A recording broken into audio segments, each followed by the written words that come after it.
Rachel Reeves called him a liar. Penny Mordaunt said he was completely wrong. Nadine Dorries said he should resign. And Nigel Farage is back. It's not been a great week for Rishi Sunak. Can he possibly recover?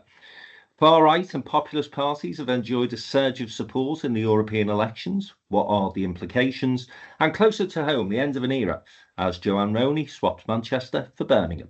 Welcome to the Downtown Den Politics Podcast. Just a sort of bigoted woman. Me and my friends sort of used to run through the fields of wheat. You turn if you want to. The ladies not for turning. It will cost. I know words, I have the best words, but there's no better word than stupid. Okay, guys, welcome to the latest episode of the Downtown Den Politics Podcast. Delighted to be joined, as ever, during this general election campaign by Joe Phillips, the former advisor to Paddy Ashdown, and Downtown in Business's political correspondent, Jim Hancock. And I mentioned the hellish week that Rishi Sunak has suffered, but I think reading your blogs from our TFI bulletin on Friday, just to remind people, you can subscribe to that bulletin for free by going onto our website, and you will be able to read the weekly musings of both Joe and Jim, all things politics. You thought Sunak had done well in the first leaders debate, which was on ITV on Tuesday evening. Start with you, Joe. You were particularly critical of Keir Starmer's reluctance to knock down that £2,000 additional tax bombshell claim that Rishi Sunak kept pushing throughout the debate. And one of the defining disciplines of Tony Blair's extremely successful election campaign, as you know, in pre-97 was rebut. And Sunak came out with this thing about, the Labour Party were going to add £2,000, and he kept on, and it's not true. And we know that the figures are based on, spurious calculations done by mainly Tory advisors and various other people. And Sunak, Starmer should have just said it's not true right from the outset. He had, I think, 12 opportunities to slap it down, say it was a lie, and he didn't, which I think was a real shame, because it was a given that you just say that is absolutely not true. He must have known it was going to come up, and he didn't slap it down quick enough. And I think that was a great weakness. Of course, the Tories were crowing, because you can say something like that, and even if it's a pack of lies, as we know from what was plastered across buses in the Brexit campaign, it sticks. And so it has stuck, but then it came unstuck because everybody was talking about that stupid boy, as the Daily Star called Rishi Sunak. But we'll come on to that in a minute. So, Jim, what did you make of the first leaders debate? Yes, well, I absolutely agree. I was sitting in frustration wondering why Keir Starmer didn't say anything about it for 25 minutes, because the Prime Minister was mentioning £2,000, not mentioning 4 years, by the way. It was an implication it was every year, about 10 or 15 times. And obviously, time has now passed and there's been an analysis done on it. And I just offer this up as a possible explanation. And it's slightly played into what's happened subsequently, that Labour thought perhaps not to draw too much attention to it, because it just keeps it in the public domain. I mean, Chris Mason, the BBC's political editor, has been agonising about this, that the figures are spurious to a large extent. But if journalists keep on referring to it, do they give it credibility? That seems to me to be the only explanation. But it slightly goes along with his demeanour. Sir Keir certainly looked like the man who was 20 points ahead and nervous, whereas Rishi was the sort of more desperate man. But it added, in my opinion, a sharpness to his performance, which gave, I thought he won the debate about 60-40, but the published polls that I saw was very tight, 49-51. But it was very bad. I mean, it was really, really badly organised. And the fact that they kept talking over each other, I mean, you know, for anybody other than political nerds like us, you wouldn't have learnt anything other than the fact that actually it was shit television. Julie Etchingham had a dreadful job. And if I'd been chairing that, I would have said, we're going to a break now and we're going to come back and you're going to talk properly, because otherwise we might as well have the test card, as I said in my piece last week. Yeah, I thought it was a very, very poor format. And as soon as, you know, that, listen, how are you going to sort out the crisis in the NHS, guys?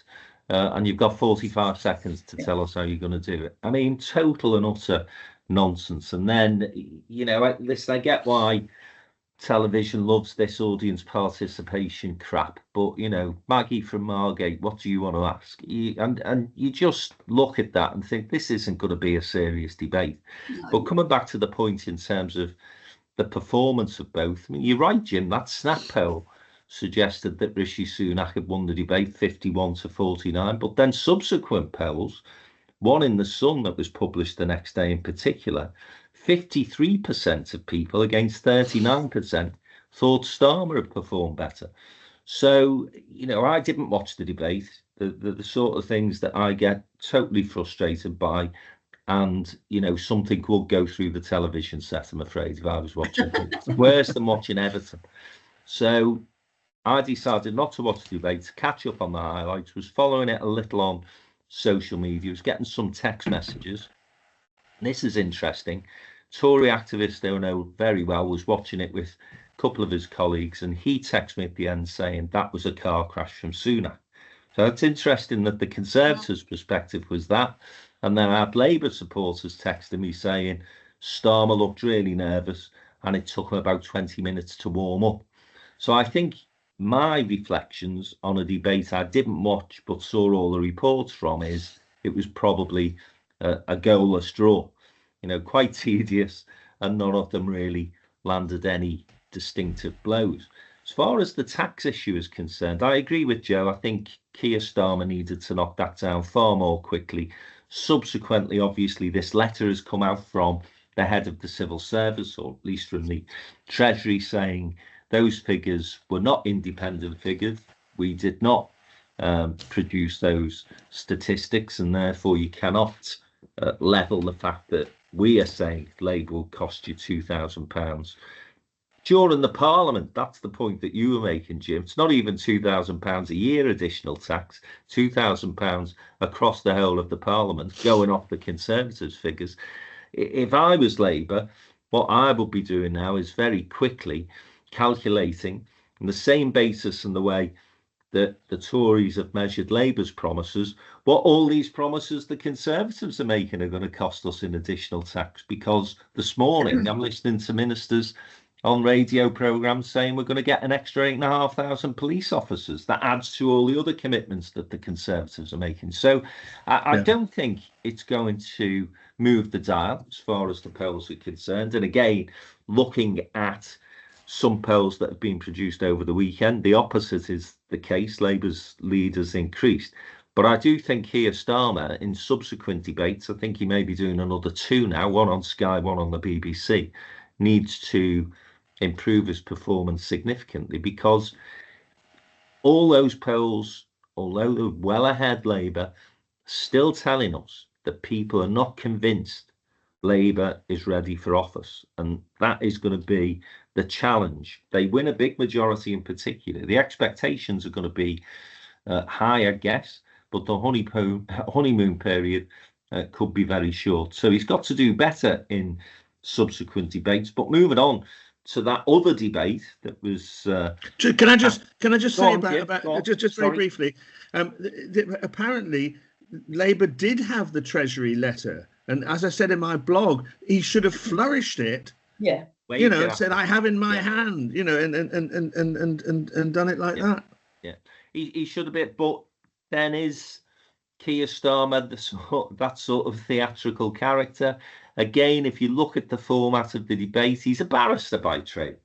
And I think he was expecting Julia Etchingham to be a bit more forceful in terms of chairing the procedures better than she did. I thought she was poor. I know it's difficult. I think she was dreadful. And I think, going on to the next debate, Michelle Hussein held it much better. With she seven had much people, more control.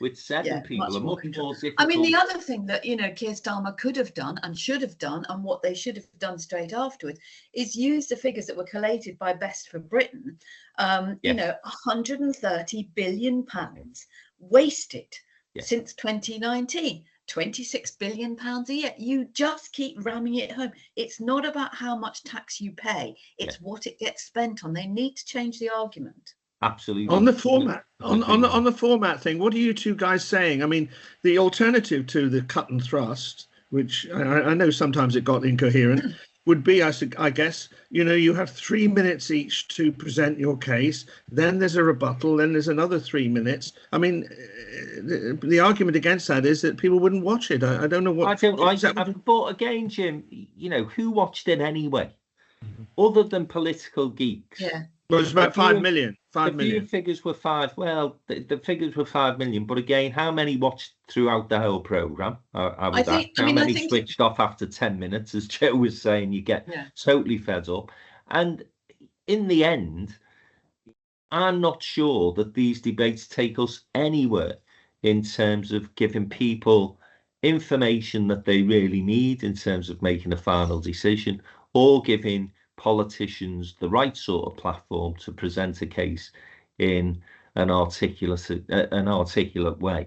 And I, for me, I would much prefer for the leaders to be scrutinised by an Andrew Neil or an Emily Maitlis, an hour interview, and that's it. I agree with you. I mean, tonight we've got Nick Robinson. He's doing an interview with Sunak, and then he's doing another one with Tom.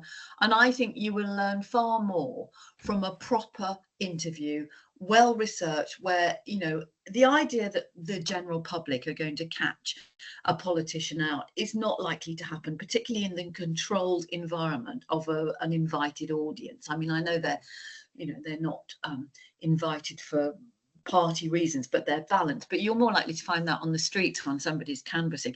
And I think you're absolutely right, Frank. A proper, decent interview with Andrew Neil or Nick Robinson or Emily Maitlis or whoever it is.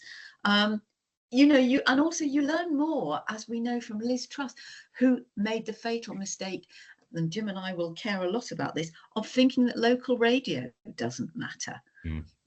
Local radio will very often hit them in a place that they haven't thought about, on something that really matters to local people. Yeah. Now, I honestly think that these leaders' debates, if they continue in the vein of that ITV debate, might be the last we see of them, to be honest. Because if I was Starmer, I'd say next time out, I'm not bothered.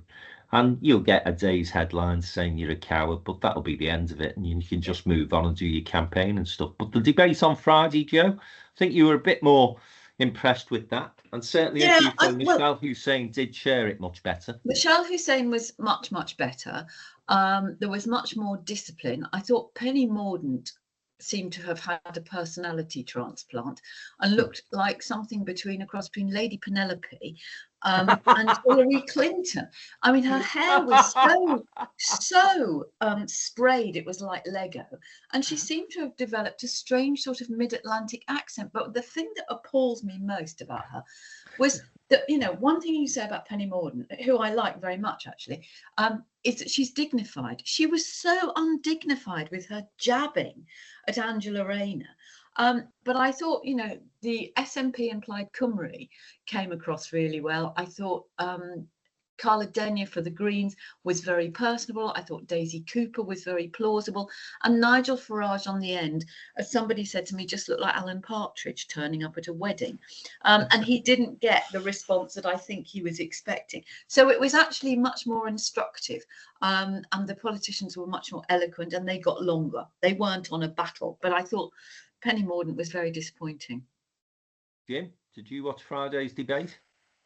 Yes, I did. Yes, I thought Mr. Iorwerth from the Plaid Cymru was a revelation. You always get this, don't you? This is how Nick Clegg suddenly burst onto the scene. These debates allow people who are otherwise obscure to come onto the picture. I mean, it is difficult because the Welsh nationalists and Scottish nationalists are appealing to their own audience really, and talking not across each other, but they're appealing to different people. I was slightly kinder to Penny Mordaunt. I thought that I mean, she was. We'll probably come on to discuss the D-Day fast, but I mean, she certainly capitalised on it in a rather subtle way, I thought, giving her leadership credentials a polish. It got scrappy with Angela Rayner, but you saw two powerful women there who arguably did a better job than the two men earlier in the week. I'm not sure. I wasn't massively impressed with Ange, to be honest. I thought she'd do better. I think that both Starmer and Angela Rayner are basically being told, don't say anything wrong. And I think when you go into any discussion, any debate as a politician with that in your head, you automatically assume a more defensive persona. And neither of them, in my view, were themselves. Now people will associate Angela with being quite feisty. I think you saw a bit of that, but not as much as I'd have anticipated. After Tuesday, I thought Rayner would be out just saying to Mordaunt, you're a liar, but really going for it. Now, but I think again, whether that plays with the electorate, I'm not sure. But that's that's what I'm saying. I think they've taken a decision not to go on and on about it because apparently they feel that in that absurd suggestion about giving whatever it was 350 million a week to the NHS rather than to the European Union, by rebutting it all the time, it actually gave Johnson credibility in the referendum campaign. I think that's possibly why they haven't done it. And I think also that Penny Mordaunt was so aggressive that she was trying to rile Angela Rayner in the hope that Angela Rayner would, come up with something inappropriate like Tory scum or something like that. And I think you're absolutely right. They are treading on ice with this Ming vase to get to July the 4th. But at some point, we need to see the passion. Yeah. And we need to hear the anger at what has happened and what is happening to this country. And that doesn't have to be aggression, but it does need to have some, a little bit of blood, in the same way that Gordon Brown, who was not a brilliant TV performer, but in person was absolutely amazing. But you could sense that core of, fury at injustice and poverty. Or with Tony Blair, that core, I am going to win, that fervour, but you don't get anything from that. And I think Angela Rayner has got fantastic abilities and fantastic skills, but she was very wooden. Yeah, I thought, there was a couple of lines that she used. I thought the line about, the redundancies in the care sector was a great line. Yeah. Trust the economy, great line. But it just didn't seem to me, she didn't appear to me to be natural, and nor did Keir. And I think that, they need to up the game if they're going to continue to participate in those debates. But listen, we've spent a lot of time on debates that most people won't care about, Jim, so I'm not going to let you continue that discussion. Let's move on to the big story of the week, and it was the big story of the week. It's absolutely dominated the headlines, and this was Rishi Sunak's absolutely bizarre decision to cut short his visit to France and the D-Day commemorations, the 80th D-Day commemorations. Jim, what was he thinking? Well, the weekend analysis is that there's a guy called James Forsyth who used to be on the TV quite a lot, who's one of his senior advisors. And when they were planning it long in advance, they thought it was only a lunch and it wouldn't matter. It's all, it's explained away by that Sunak doesn't particularly like these public appearances and prefers his spreadsheets. But it's absolutely inexplicable. I mean, apart from anything else, even if it was originally billed as a lunch, things develop. And I don't even believe it. I imagine that President Obama, I've got his own thing. Biden's was always going to go to Omaha Beach, where there was terrible American sacrifice. So it's just inexplicable. It's all been said, really. I mean, it's right up there with "We're All Right" by Neil Kinnock. and Gordon Brown with a bigoted woman. It's very serious, and it plays to the sort of, this whole debate that's going on about the future of the Conservative Party. I mean, the right of the party obviously wants to be seen as really strong on defence and things like that. It couldn't have been worse.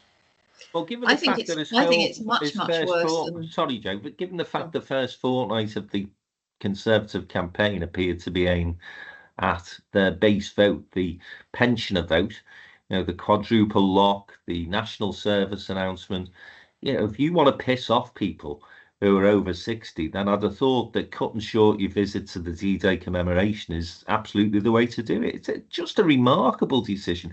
And, I did hear some criticism of his advisors, but I would say to you, Joe, if you are the Prime Minister, you should not need somebody in your team to say, actually, Prime Minister, not the best idea, this one.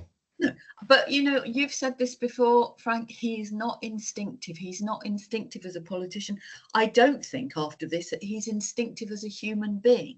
And even if he had got an appointment back in London, at some point you think, I need to stay. And you say to your advisors, change the interview. I mean, for God's sake, it was only a pre-recorded interview. Yeah. It wasn't like he was coming back for something really important. Yeah. It was something to, pursue his own ends. But just days after saying we're going to bring back national service, he couldn't even bother to give up an afternoon because what he was doing. And I just wonder who is advising him. I know he's got smart people around him, but I wonder whether he's got too many chefs spoiling the broth, or whether in fact there is some dastardly plot between Dominic Cummings and Alistair Campbell to run the Tory election campaign. I'm told that he doesn't take advice or criticism. Yeah, I've heard that. That is the big sort of take. But then you say, that surely there's somebody that you go to, who might not be in your pool of advisors, whether it's your wife or your old school friend or, somebody. We've all got somebody who is our sounding board. That you say, look, this is what they want me to do. What do you think? But instinctively, you're absolutely right, Frank. You just think, no, I need to stay. I mean, apparently, David Cameron was absolutely livid. And he told him he should stay. And Sunak said no. Yeah. Well, maybe his wife is the one advising him and she just can't wait to get to California. So she wants that defeat to come. You old cynic. To come absolutely, but coming guaranteed. So go on, sorry, Jim. So coming slightly to his rescue was Nigel Farage saying that this was all because he didn't understand our culture, which is sort of broadened it out now, and then Farage is then in the frame for making. Yeah, I don't think that rescues him, Jim. I think that makes Farage look bad to the people who think Farage is bad. But I think that it plays into, it's a dog whistle to those people who, and it'd be daft for us to ignore the fact that we do have in this country an element of people, thankfully in the minority, who are racist, who will actually say, you're absolutely right there, Nigel. He doesn't get us because his skin's not the right colour. And so Farage is playing into his base far more effectively than Sunak did with his performance at the D-Day commemorations. As I say, I thought it was an astonishing decision. And I think his week was made worse, albeit that comment from Farage was disgraceful, by Farage's decision to stand for the seat of Clacton on Sea. And again, we have a view of Nigel Farage. We all share that view, and it's not a particularly positive one. But here is a guy who can announce his candidacy, turn up in the constituency the next day, and there's literally hundreds of people there to greet him. He gets a milkshake thrown at him, which initially I thought was a setup, I have to tell you, because that is the sort of thing that Farage loves, the theatre of that sort of stuff. And immediately Reform pick up 2 or 3 points in the polls, get even closer to the Tory level of support. As I say, just makes Sunak week the week from hell, Jim. Yes, and everybody's waiting for a poll now, which actually might potentially show reform ahead of the Conservatives, and what that might do to an already febrile party. I mean, I don't know whether you want to come on to talk about this now, but obviously we've got Suella Braverman's intervention, really disgraceful. I mean, you know, she's absolutely fighting the post-election defeat battle now, which is deeply traitorous to her own party, you know, to be raising this issue at the moment. You know, it's just unbelievable. I mean, she's obviously given up on winning this one, but you wonder when people, this is the old thing about people wielding the knife, not inheriting the crown, that her behaviour, whereas Priti Patel, I think, has been quieter. We'll see how all that plays out in the end. But for Braverman to sort of say, this is, you know, we should have him in our party, and we have very little differences between us. But at the moment, we're, you know, Farage is on the opposition side, and you know, there could well be a crossover poll where the Conservatives are even lower in the polls. I have to say just one other thing. We're all concentrating on Farage and Clacton, but yesterday I saw the Northwest Political BBC programme where they had a reform woman on who's fighting for reform in mid-Cheshire, and without being unkind, she was absolutely abysmal. She was totally incoherent. She didn't understand any of the policies, either of her own party or what was even being discussed in the studio.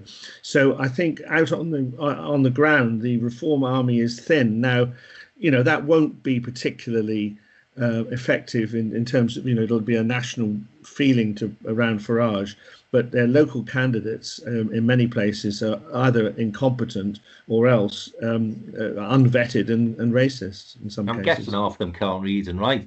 But going back to the point that you make about Suella Braverman, I noted with interest that Kemi Badenoch has taken the opposite view. She said that Farage should not be allowed back into the Conservative Party. And of course, Jo was telling us for a number of weeks before the election was called that she was anticipating Braverman joining Reform. So maybe she is talking for the party that she's part of, really, James. Jo, just give me your reflections on, first of all, Farage's decision to come back into the race, having said that he wouldn't stand for a seat. He's now done that U-turn. But also this thing, you know, Nadine Dorries actually said, you know, Sunak should stand down now. But this now seems to be a Conservative campaign that's turned into a leadership campaign post-election rather than a campaign that they're trying to win as far as the general election is concerned. Yeah, I think you're absolutely right. I mean, Farage probably doesn't care, and probably in his heart doesn't want to become the MP for Clacton. And he said before he doesn't want to spend every Friday night in Clacton, and frankly, who would? But he's come back into it because he's guaranteed publicity. And, you know, in my view, he's getting disproportionate coverage across the media. You know, he's only one man, and yes, he has no doubt had huge influence, and to the detriment of the Conservative Party and to the country, you could argue.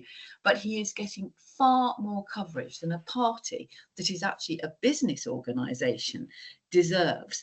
And there needs to be, I think, much greater scrutiny of other candidates, as you've said, reform candidates and other policies, because at the moment it's all about Nigel Farage and his sound bites. So I don't think he particularly cares whether he wins in Clacton. He can go back to his lucrative TV career, or he can go and support Trump in America. As far as Rishi Sunak resigning, I mean, there are so many people within the Conservative Party and the party at Parliament who didn't want him as a leader. So they've been on, you know, leadership manoeuvres ever since he replaced Liz Truss. And I think what they do need to do very seriously, but they shouldn't be doing it right now, is think about what are they going to do in opposition, who's going to lead them, and what sort of party are they going to continue to chase Nigel Farage further and further to the right, or are they going to come back to the centre ground of moderate one nation Toryism and get back to being a party that is much more acceptable? I mean, don't forget, they're going to, whatever happens on July the 4th, there are going to be a lot of very new MPs across the board. But the Tory party will also have a lot of new people, or they will have lost their constituency bases, where people have either given up, got fed up, you know, chucked in the towel. So they're going to have to rebuild, and they need to think about how they want to rebuild. And if they're going to continue to chase Nigel Farage, then I think they are doomed. Yeah. Well, the other thing you picked up on there, Joe, is the thing that's absolutely driving me crackers, and that's Farage's ability to get himself onto any media platform that he seems to want to go on. And James, I return to conversation we had last week when you manfully defended the BBC. Now, he's 2 weeks of the campaign he's been involved in since he flew back from the States. He's been on a flagship BBC political programme. Let me see. Once, no, twice, no, 3 times, Jim. He was on Koonsberg on Sunday. He appeared in the debate on Friday. He was on Question Time a couple of weeks ago, which you explained away by saying, well, he's not going to be a candidate, so, you know, it's fine. Now, at some point, Jim, doesn't somebody with half the brain, we were talking about Rishi Sunak's decision-making processes. Here's a guy who stood for Parliament 7 times, been beaten, disappeared to the States, decided that he was going to announce that he wasn't interested at all in what was going on in the UK general election because he wanted a job with Donald Trump. His job description is, I'm a television presenter for the very opposite of what the BBC stands for, and that is GB News. And you've got them lining up, throwing petals at him, saying, Nigel, come on down. Please come and give us a few extra lunatic viewers so that we can make the BBC look okay to all those right-wing lunatics who criticise us on social media. What is going on, Jim, with the BBC? Grow a pair. BBC, grow a pair, for goodness sake. Rant over. Yeah, that's one of the best you've ever done, Frank. That really is. Fairly dull, mundane responses. You're making me sound like a BBC spokesman. His appearance on Koonsberg will be part of the sequence. You won't see him again on Koonsberg because the Greens. He was on Friday. At the very least, you say to the guy, you're going to have to wait a few weeks, mate. We're sick of the sight of you. Fair enough. I mean, it will be the Greens next week and the Scottish Nationalists and Welsh Nationalists. So it's just the sequence that they do it. Well, this builds momentum for the prick. You basically end up saying to him, right, we'll build our campaign programming around you, Nigel. Because basically he's decided to come back. He gets Question Time on the basis, oh, I'm not running. He gets the debate with all the deputy leaders and some other party leaders on the basis that, oh, I am running now. And then he gets Koonsberg week 2. And how does that work, Jim? It makes no sense at all. The BBC are simply pandering to the right. They're doing exactly what the Tory party are doing that Joe's criticising them for. They're being run by Braverman. No.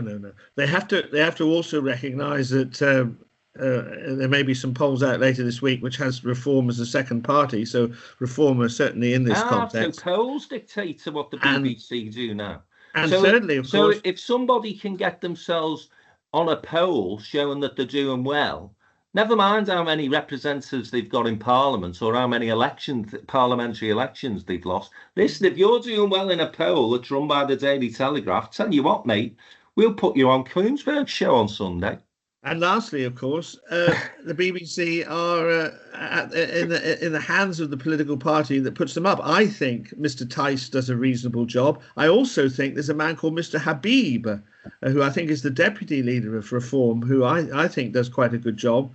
But, of course, the BBC cannot dictate who the political party puts up in support of them. BBC, let's concentrate on the wonderful, if you go on the BBC website and you can see every candidate, wonderful resources being put into explaining. The programmes that people watch are the programme. Nigel Farage isn't bothered about BBC's website. Nigel Farage is bothered about those big flagship programmes, Question Time, Leaders' Debates, Koonsberg, and he's been on them all. Now, Joe, do you get where my frustration's coming from, or is Jim right? The BBC just have to roll over on these things. I agree with both of you, just to be really irritating. I mean, I agree. Bloody typical Liberal Democrat. Yes, I know, on the fence. It's so far up my bottom, in the splinters are ghastly. But I do think that Nigel Farage is getting disproportionate coverage. Jim is absolutely right on the coverage of reform in terms of, candidates, number of candidates, etc., and the BBC, as other broadcasters, are very strictly governed by that. In fact, I was in GB News yesterday, and they are very, very strictly adding up, mentions and coverage and all the rest of it, because that's what broadcasters have to do. And I think the broadcasters could say, actually, we are not having the leaders of a party. We need somebody else. So it could be Tice, it could be Ben Habib, it could be Lee Anderson, good Lord, or anybody else. They could quite easily do that. I mean, they had Daisy Cooper, for instance, deputy leader of the Liberal Democrats. They could have easily had Ben Habib as deputy leader of Reform and said, this is not a leaders' debate. But I do think, it's that terrible thing. There is, in an election where it's a little bit like two bald men fighting over a comb with Starmer and Sunak, anybody with a little bit of character, if you like, is probably more interesting and is going to get more column inches and more coverage. And Nigel Farage is box office, whether you like him or not, which I don't think any of us do particularly. He's a good performer, and they know that they're going to get coverage, and they know that people will react, whether it's with absolute horror or whether it's, no, I think he's talking a lot. But he's not held to account in the same way. I don't think he doesn't get as hard a time. In the spirit of conciliation, I do think Joe's made a good point about the Friday night debate, actually, on reflection. They could have said this is not a leaders' debate, and he should not have appeared on that. As I make that concession. That's a good point. Yeah, well, as I say, concession or not, I'm really, really pissed off with the BBC at the moment, I have to say, in terms of their coverage of the general election. But there you go. Can Sunak come back from this? Joe, you've been involved in these campaigns. You've been right in the middle of it when things, mostly with Paddy Ashdown, I guess, went well. But can you imagine that sort of crisis hitting you? How does he come back? It was interesting, wasn't he? Disappeared really over the weekend. He didn't from a campaign that was centred on him and focused on him. All of a sudden, he's rolling out other people. Wouldn't take questions from the press corps on Friday. How does he come back from it? I think the question is not how does he come back from it, it's whether he wants to. And my instinct is that he doesn't want to. He's given up. He can hardly wait to get to July the 5th and be done with a lot of it. I mean, at least he didn't hide in a fridge, which of course is what Boris Johnson did when he wanted to talk, talk to the media. But, he could have come out and said, I'm sorry, I made a terrible mistake, but I'm here today to do blah, de, blah, de, blah. But to do nothing, to avoid people, just makes him, to use that word of Thatcher, makes him look frit. I think he's absolutely doomed. And I don't think he's got the fight in him. Jim?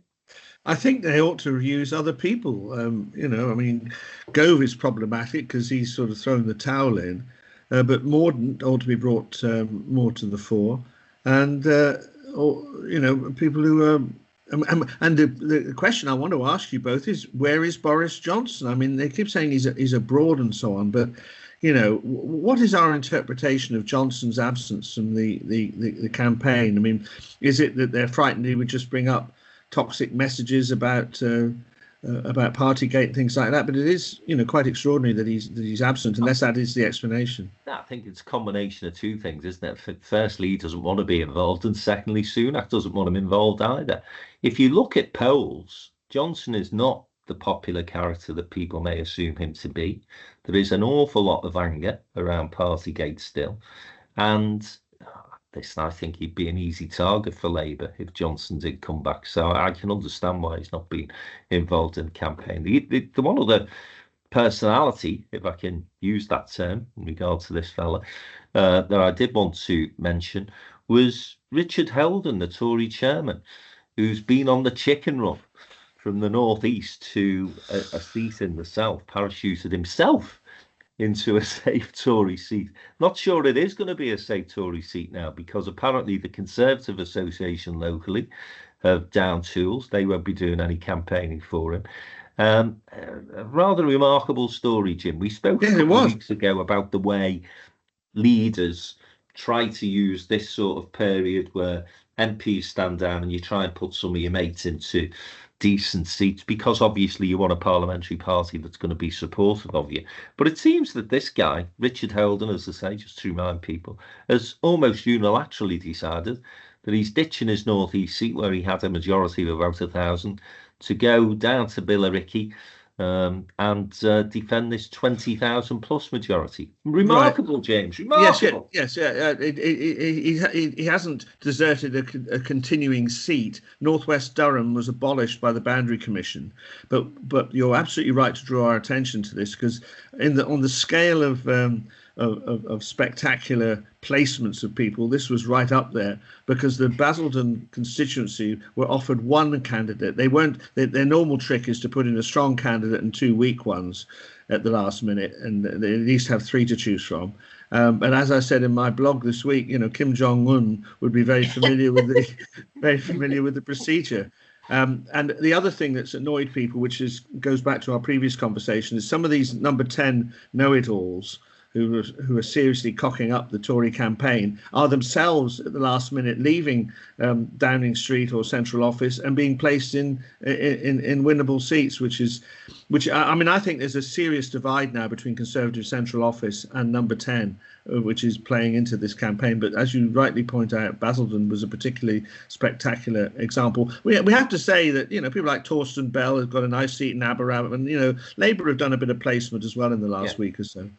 Yeah, I don't think that any of them selected the seat themselves then and just put their own name on the ballot. I think that's. Is it? Sorry, Jim. Is it Basildon, not Billericay? I think it's Basildon. You're probably right on that. Joe, have you ever seen anything quite like that? No, but nothing surprises me with this lot. I mean, I just find it astonishing. It's this lack of disregard for the general public. It's Basildon and Billericay, actually. So we're both right, James. You're both right. And I just think, at the end of the day, to use that dreadful cliche, we the voters have got the supreme power to get rid of these people or to elect them. And the way that they treat the electorate is disgraceful, absolutely disgraceful. And it's not just, we spoke about it last week. People like Michael Gove and Andrea Leadsom deciding to stand down after the elections call, that leaves your constituency party in a terrible position to find a candidate. That is an insult to the people who have elected you for the previous number of years. It's disgraceful, and it's time the public actually use their votes to vote for people who are going to represent them.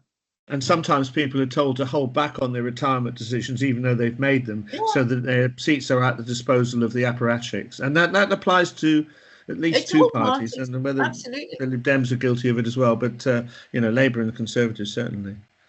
Yes, and I'm sure it will continue into the future. But as I say, I've never seen anything quite like somebody selecting themselves for a seat. So, good on Mr. Holden. He's definitely created some sort of record there, I think, but pissed off an awful lot of the local Conservative Association in Basildon and Billericay.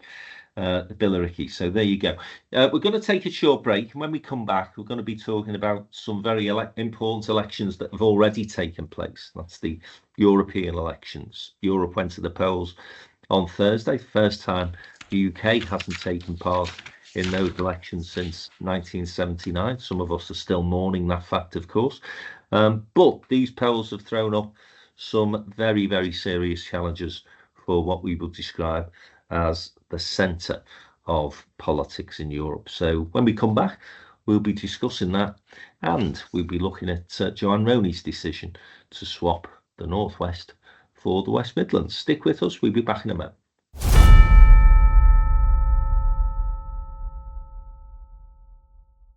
Hi, it's Frank McKenna here, the Chief Exec and Group Chair of Downtown in Business. And some of you listeners will know that recently I've been in Miami. Now, booking the flights, that was the easy bit. The difficult part was getting to the airport, because you can only get to Miami from Heathrow. And of course, I live in the Northwest. So what are your options? Well, you could try and book a train, hope that it's running on time, and then take on board all the inconvenience of lugging your cases over to, in my case, Lime Street Station, lugging them off at the other end at Euston, and then trying to find a tube station to get you through to Heathrow. The alternative, far easier, far more comfortable, and certainly far more of a luxury experience, is to book Joe Orr and his team at Escape Chauffeurs. So Escape Chauffeurs, downtown's official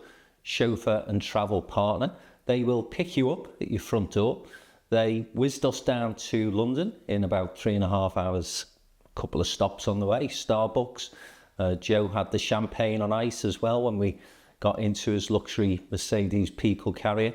And when we got back from Miami, when you're absolutely shattered and the last thing you want, as I say, is to be getting on a train, and that's if they're running, there's one of Joe's team waiting to take us back to Liverpool. Once again, an absolutely first-class service, and made the whole holiday experience just that little bit more special. So if you're interested in luxury travel, rather than relying on the unreliable trains, particularly if you're going on a special holiday or a special occasion that you are celebrating, why not use Downtown's official travel sponsor? That is Escape Chauffeurs. And if you go onto our intro to this particular podcast, you'll see all the details as to how you get in touch. It's info@escapechauffeurs.com, and Joe Orr and his team will be delighted to hear from you.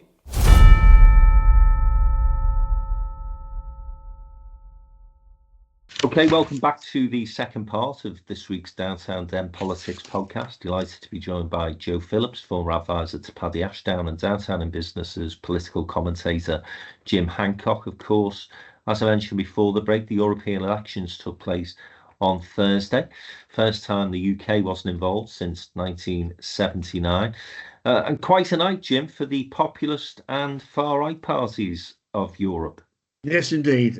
Just a brief sort of reflection on that. Yes, first time since 1979, and I was covering the election of Barbara Castle, who went from Westminster to represent Greater Manchester North in the European Parliament, and we've had those elections ever since. Often in this country, treated less seriously, low polls and all sorts of strange results. The Greens did very well once, if you remember, and then of course the Brexit Party won the elections, and the last time we held them extraordinarily after we voted to leave in 2019. But absolutely, particularly in France, and I think you'll want to come on to talk about that rather specifically.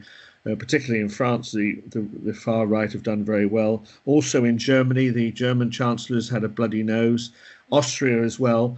But in Holland, where Kurt Wilders did well in their local elections, not so much. And Italy's an interesting example. The way the Italian leader, Moroni, I think she's called, plays it. She's apparently she gives the hard line at home, but when she's actually operating in the corridors of power in Europe, she tends to play it a bit more softly. Just to because it is alarming times. You got a sense that the European Union, is perhaps going in a different direction now. But we should make the point that the EPP, which is the sort of moderate right of centre party, represented by Mrs. van der Leyen, who probably will be the European president again, and the moderate left, they still remain the largest parties in the European Parliament. So it's not as if the far right are going to take over the European Parliament. And also some of these far right parties have fundamental differences on two major issues. Some of the far right want their own Brexit. They want their countries to leave the European Union, but others don't. Some of them, like particularly in Slovakia and Hungary, are much weaker on support for Ukraine. Other far-right parties are not. So it's quite a complicated picture. But in terms of, because we are obviously a business networking organisation downtown, it's interesting that the euro this morning has gone down considerably.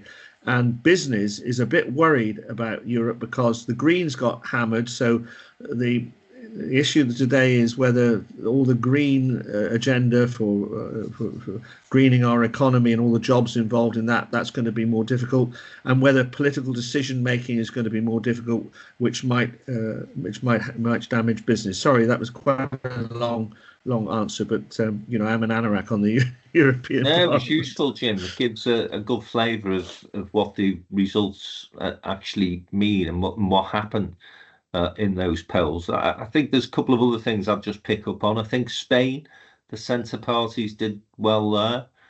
Poland as well. So following the general election success that Tusk enjoyed, he's continued that success into the European elections.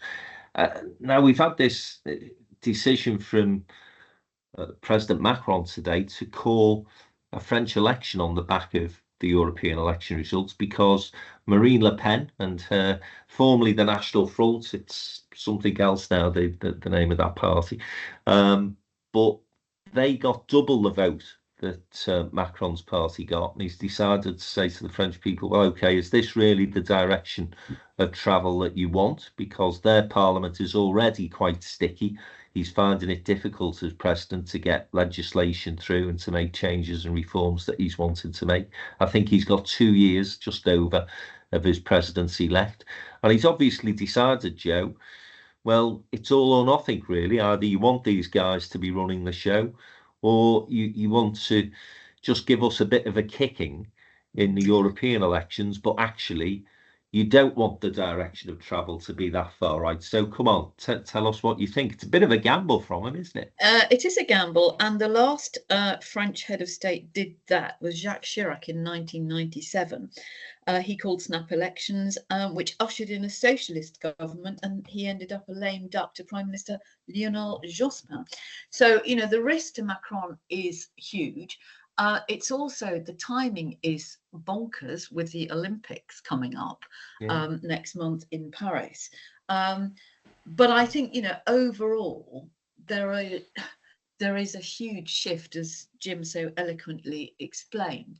And it's interesting that if parties in Europe are moving further to the right, and if the predictions are right here, we will be an outlier in being more centrist, more left-wing.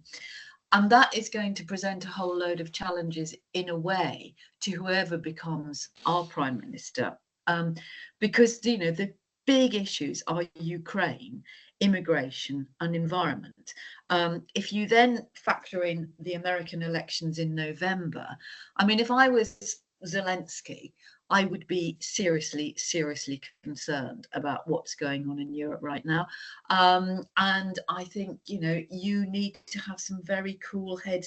I think you're absolutely right, what you were saying about Giorgia Meloni, because although she plays it, she actually is she's quite a coherent character, and she manages to bring together. Now, Marine Le Pen has called on Giorgia Meloni to create a nationalist government. If Meloni's got any sense, she'll probably say no, or she might think it's better, to have Le Pen inside the tent rather than doing the alternative. But I think we have to watch and see. And it may be that Macron has taken a gamble that will pay off, that people will go, hang on a second. I mean, we saw this before, and I think it was in a referendum, I can't remember how long ago, where they had a second vote, which is what they do in France, and actually the second vote managed to get the right result. If you well, that's always what happens with the presidency, isn't it? Exactly. The right do well in the first ballot, and then the left are forced to back Macron or whoever the right winger is, or one, in the final ballot. System is very different. So it's a proportional system, and the people who don't do as well in the first round don't go through to the second, and so often people are left with a very stark choice between left or centre or right and centre. And in this case, of course, Macron would hope that it's between his party and Le Pen's party. I suppose what is in his head, Jim, is that, and this often happens in the UK or happened in the UK, the European elections were not taken seriously in terms of people recognising that MEPs had a big job to do, that probably didn't even know the candidates were often, certainly didn't understand the machinations of the European Parliament. I mean, I used to go to Brussels regularly, and I never quite managed to understand the machinations of the European Parliament. It's one of the things that is wrong with that institution, actually. It is far too remote from people. And much as we see local elections as an opportunity often to give the national government a kick, and we despair of that fact. We had that conversation recently. You know, good councillors get defeated because the politicians nationally from their party are performing well. I think what is in Macron's thinking is that the French people are using the European elections as a protest vote, and he's saying to them, "Is this what you really think?" Because instinctively he's reckoning, no, they don't, and he doesn't want to spend the next couple of years, as Joe's described, a lame duck president.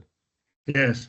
I mean, this lancing the boil, this is what you're saying. And this is, of course, what Cameron sought to do with the EU Brexit referendum, and, you know, get Brexit off our backs by having a referendum. And we all know how that ended up.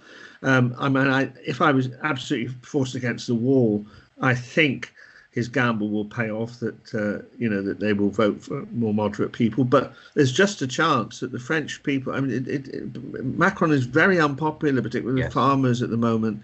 Yes. They might just say, okay, then you've thrown down the gauntlet. We told you in June what we thought. If you want us to tell you in July, we'll do that. I don't, on a balance of probabilities, I don't think that will happen. But it is a real gamble by Macron. I think the other thing that's quite interesting is that the indications are that younger people, are tending towards right-wing parties. And that's partly because their social media campaigns are quite good and they're targeted at young people on TikTok and whatnot. But it's also something that was borne out by a survey a few months ago, that a lot of young people, and by that I mean people under 30, say, actually, we just want strong leadership. In other words, we don't want to be bothered. We want someone to make decisions for us. And that, I think, is extremely worrying, because that way lies madness with all the big things. And although, you know, we can portray the Greta Thunbergs and the sort of the young people protesting and campaigning for the environment, there's an awful lot of young people who go, oh, I don't care, you just get on with it, I'm more interested in this. And that's dangerous for Europe. Yes, yeah, it is going to be quite a challenging time, I think, for the European commissioners, for example. But as Jim says, there's still, if I can put it this way, what we would at least describe as the sensible people with the majority in the European Parliament. Meloni in Italy does seem to have this very sort of right-wing rhetoric that is not matched by her actions, and she appears to be somebody who is emerging as the potential leader of Europe at this moment in time. The other leaders, Macron obviously undermined by this poll result, but has been diminished anyway over the past couple of years. The German leader, is it Schroeder? Schultz, of course, yeah, Schroeder's the old guy. Schultz has not been pulling up any truth. So Meloni may well emerge as this huge figure in European politics. And it will be for, I think, Keir Starmer to try and forge relationships with these people. But of course, Tony Blair managed to do it with Berlusconi and others, so it's not beyond the realms of possibility. And the final point I make before we sort of come back very close to home is that on this big issue of immigration, then, you know, I hate to say this, but we do need a solution. And at this moment in time, nobody appears to be grappling with the real issues of immigration, whether that be the fact we do need immigrants of a certain type in this country, because otherwise we'd simply tip over as a nation in certain things that we do. But equally, you know, the whole of Europe is being challenged, isn't it? You know, it's not just the UK that is struggling. And I guess that one of the frustrations that is coming out in these polls, at least in some parts of Europe, is too many immigrants, and we haven't got the infrastructure to sort out. Yeah, but Frank, just on that, the one thing that is going to drive migration more than anything is climate change. Yeah. And, you know, at the same time as you've got people saying we don't want any more migrants, those same people are saying we don't want any green stuff. We don't want the green crap. Well, as more and more places become uninhabitable, inhospitable, and people are, you know, losing their livelihoods because crop failure and drought and famine and flood and fire, they're going to be coming elsewhere. So, you know, the two things go hand in hand. And unless you deal with the climate emergency, you're not going to solve migration. Yeah. Jim, final words on the European situation? Yes, I mean that's certainly the case. I mean, I mean, obviously, climate change is there. It's such a big global issue that you're quite right to point it as a global driver. But obviously, violence and war in the Middle East and Afghanistan and Africa are a contributory factor. We need to pay more attention to that. But you're quite right that if there's one factor that's driving the right, it is the question of immigration. So let's see if the leaders can get a grip of it. Anyway, as I say, closer to home to end discussion today. Joanne Roney, she's been Chief Executive of Manchester City Council for 7 years now. Great friend of Downtown in Business, of course, appeared at many of our events, both in terms of Manchester events that we've hosted, but also national conferences and the like. She announced this week that she's going back to her home city of Birmingham. She's going to become the managing director there, and I'm sure she'll do a fabulous job. She started a career, incredibly, as a 16-year-old apprentice at Birmingham City Council, and now it looks as though she's going to end her career journey back in Birmingham as well. So, Jim, you know Joanne well, as I do. She's a very, very impressive character, somebody who, I guess, you know, it was the Sir Alex Ferguson moment in Manchester, in a sense, wasn't it, for chief executive? So Howard Bernstein, I'll just remind people quickly, was chief exec there for forever. And when Joanne came in, I remember people saying to me, oh, you know, she's not going to last 5 minutes, because she was inheriting this massive this legend. You know, she was inheriting a job that had been undertaken by a legend as far as Manchester was concerned. But she's managed to do that. She's done an absolutely fabulous job, Jim. Yes, she has. I got to know her last autumn when we were choosing the new president and vice chancellor of Manchester University, and she, despite being very busy with other things, regarded it as part of her duties to be involved, as the university wanted to involve civic officials, and she played her part in that. Obviously there's been a tilt, some would say not enough, away from the but Howard Bernstein was determined to put Manchester on the map with the skyscrapers and so on. There was some criticism that perhaps social housing and social services and things hadn't received enough attention, so she's helped the pivot towards that, although many would say there's still more work to be done. It's just all a question of sequencing. I had one of my sources at the weekend said that she would have gone for the Birmingham job. It became available just after she'd gone for the Manchester job, so she might have gone to Birmingham earlier. And of course, Birmingham is no easy task. There are commissioners in Birmingham, and she's got this managing director title. It's a bit like this sort of head of football and having a football, not having a head of coaching. You know, I'm not quite sure what managing her title will actually mean in Birmingham, but she'll face a number of challenges there, different challenges. Manchester is a success story, and dear old Birmingham, I'm afraid, for various reasons, not just government cuts, but the way they've handled the equal pay issue, the way they handled IT problems, the role of the trade unions, the hold that some people say that they've got in Birmingham. So she'll have quite a task there. And of course, now it will be Bev Craig, who will, well, she won't choose it on her own, obviously, but she will now be getting in the chief executive that she wishes to appoint. Yeah, and it's going to be another transition for Manchester, but they seem to manage that particularly well. As I say, when Joanne came in, people were concerned within the business community, I think it's fair to say, and were more than pleasantly surprised at the way that she managed that transition, Joanne. And then, of course, Bev herself, a very young leader by Manchester, by any standards in local government, actually. She took over from Sir Richard Leese. Again, there was a little bit of a wobble. Businesses saying to me, oh, what's this trendy looking lefty going to be like working with the business community? And she's been absolutely fantastic. So I've got no doubt that Manchester will make the right decision and replace Joanne with an appropriate candidate. But I think from Birmingham's perspective, they absolutely see this as a coup. We were in Birmingham on Wednesday night when the news broke, and we had about 30 business leaders in the room from Birmingham, and they were cock-a-hoop at the news. So they're really looking forward to welcoming Joanne and all that experience that she brings from Manchester and other places, of course, and with that local knowledge and that commitment to the city as well. And you might well be right, Jim. She may have looked at that Birmingham job before the Manchester job, had it became available beforehand.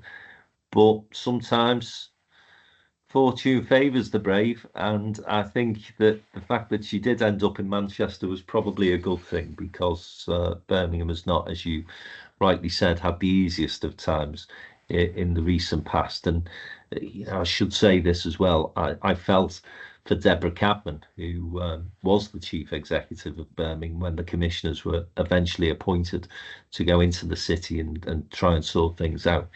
And I always felt that she was a little bit of a scapegoat, really. I thought Deborah Cadman had done a good job as chief exec there, but really looking forward to continuing our working relationship with Joanne and Birmingham.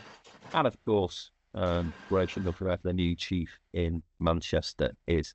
So that's it from us, the Downtown Den Politics podcast this week. I'm going to be seeing certainly Joe and hopefully Jim in London on Monday. We've got a special roundtable event with Ryan Wayne, who's the head of the Tony Blair Institute, with Joe and with Naomi Smith from Best for Britain, talking about the election, how they see things panning out, and perhaps more importantly, what they would hope and expect from a new government. Jim, I hope you can join us as well in the capital, but that will not stop us from recording another Downtown Den Politics podcast next Monday morning. So please do join us. Thanks for being with us this week, and remember, don't do anything that I wouldn't do. Catch you next week.